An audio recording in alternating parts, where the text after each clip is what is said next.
Nigel Farage, your opportunity now to respond to that in particular, and no doubt recent comments from the government. Well, thank you very much indeed. And one or two of you may have read an alternative CV for me that appeared this morning in the Irish Independent, courtesy of Dick Roche, who, amongst other things, apparently I come from the same gene pool, political gene pool, as the neo-fascists, and I represent an extremist nationalist party. Well, it just goes to show how frightened Dick Roche is of the arguments that we're trying to advance, that he has to sink into the gutter with his comments, making comments that would never be made by any British politician. I could give you the benefit of the doubt, sir, and say they were made out of ignorance, but I suspect, in fact, they were made out of malice.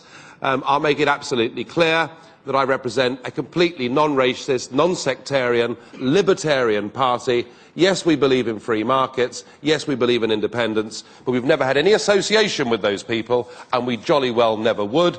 And because of that, the British people increasingly do trust us, which is why we came second in the European elections in Britain.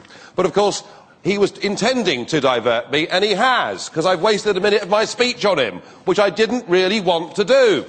But of course, the reason he's done it is this is the same Dick Roche who said there is no reason to believe that large numbers of workers will wish to come. And he wrote that to the Irish Times back in 2002, and he'd much rather there was no debate about migration into Ireland and the impact it's having on this economy at a time when you have hundreds of thousands of unemployed and it's rising fast. It's classic. It's classic, I'm afraid, of the lies that you in Ireland and us in Britain and in many other countries have been told successively. You open the door with Nice, 500,000 have come, and what this treaty does, of course, is it opens the door in time to Turkey, which would give free movement of peoples to a further 80 million people. And it's an element and an aspect that should be debated in this referendum campaign.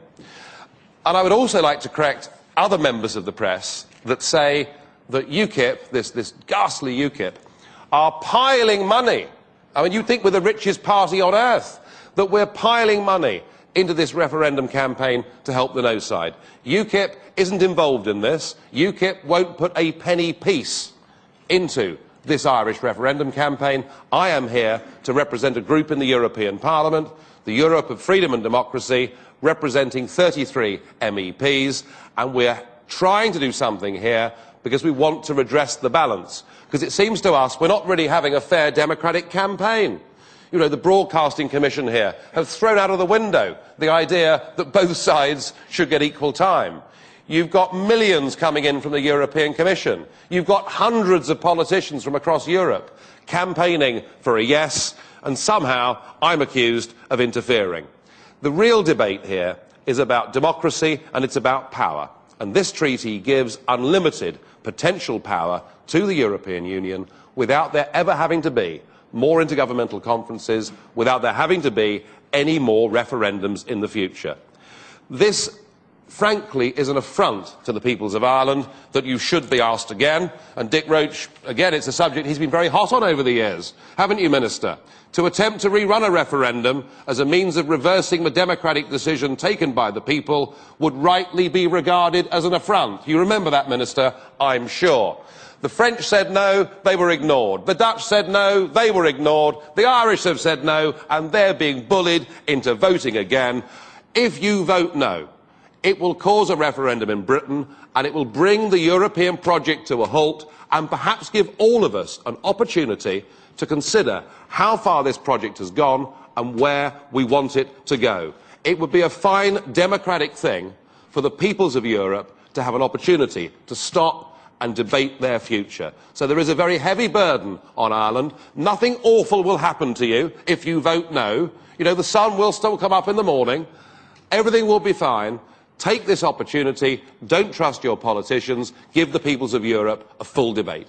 Thank you. What's happening here is the European Union's court, the European Court of Justice, is actually taking a position of power over the European Court of Human Rights, who, of course, have administered the Convention for many decades. And just remind ourselves, Mary Lou was quite right about Article 52, that restrictions may be imposed on the exercise of fundamental rights in particular in the context of a common organisation of the market.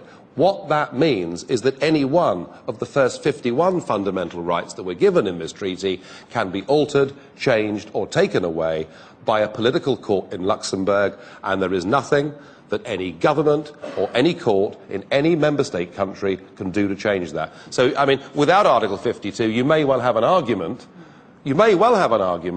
that this Charter of Fundamental Rights could be a beneficial thing for workers' rights and all the rest of it, but with 52 and with the ECJ now having precedent on these things over the ECHR, that argument simply isn't valid. What happens to Ireland's position in Europe if we get a no vote? Nothing. Absolutely nothing. Why should it?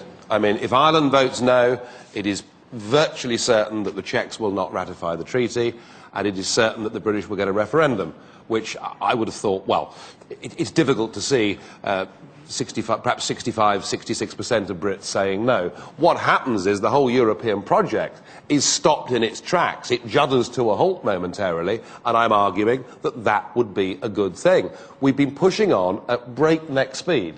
I mean, we've been legislating at such a rapid pace.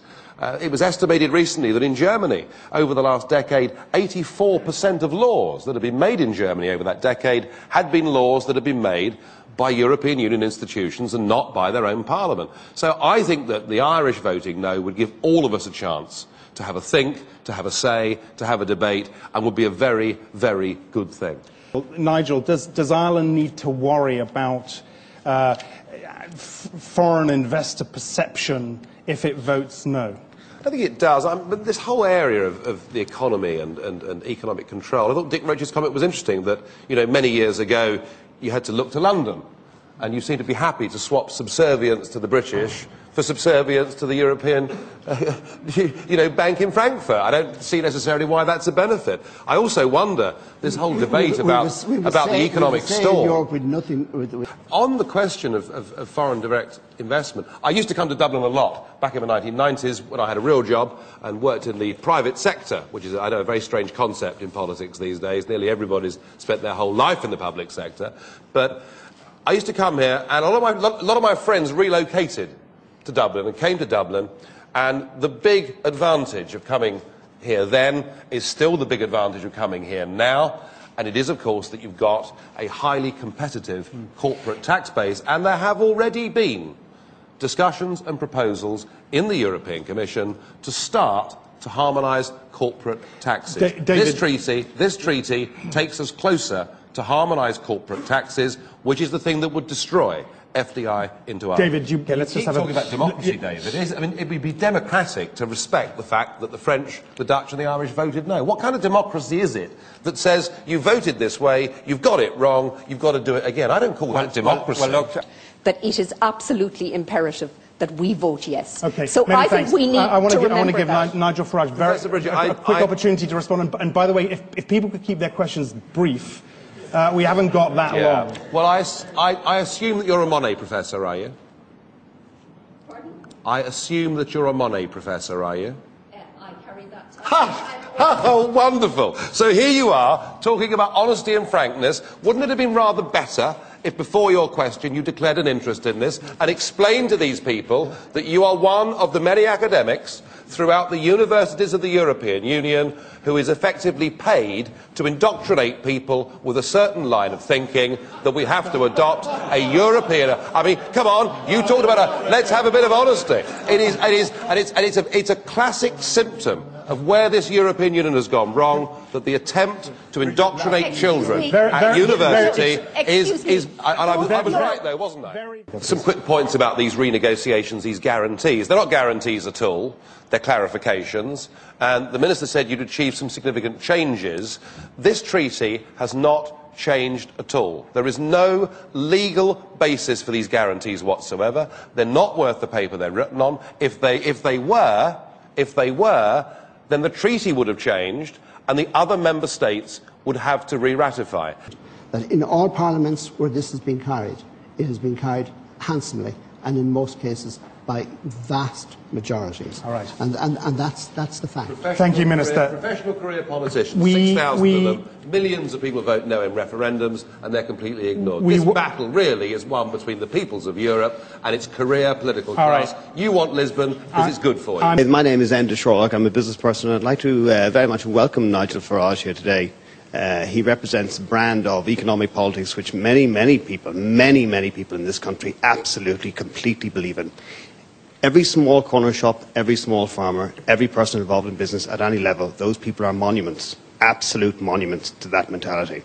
I'd like to point out that Dick Roche is here this evening, representing a government that has less than 17% satisfaction rating in the recent opinion poll, and that Mr Beggs represents the bloated £150,000 per annum face of Irish trade unionist partnership, so-called partnership, parasiteship negotiations.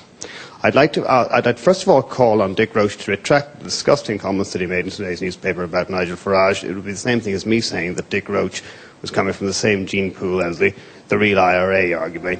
And I go further and say that the Irish people will hold the line and we'll say no again.